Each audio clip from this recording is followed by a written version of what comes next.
Hi everyone. ఈరోజు నేను మా ఇంటి దగ్గర ఉన్నటువంటి మందారం మొక్కను చూపిస్తాను.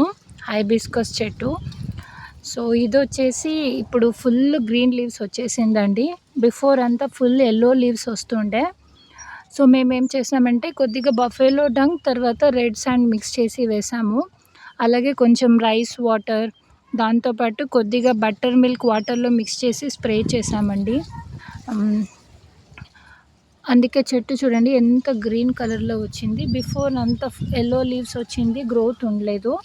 సో ఎప్పుడైతే మనం ఇది బఫెలో డంగ్ తర్వాత రెడ్ శాండ్ మిక్స్ చేసి వేసామో చూడండి ఫుల్ గ్రీన్గా వచ్చింది. తర్వాత వాటర్ కూడా ఎక్కువ వేయకూడదండి, వీక్లీ 2-3 టైమ్స్ మాత్రమే వేయాలి.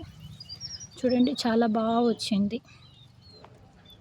సో నెక్స్ట్ వీడియోలో నేను వేరే ప్లాంట్ గురించి చెప్తానండి, సో ఎలా యూస్ చేయాలి అని చెప్పేసి.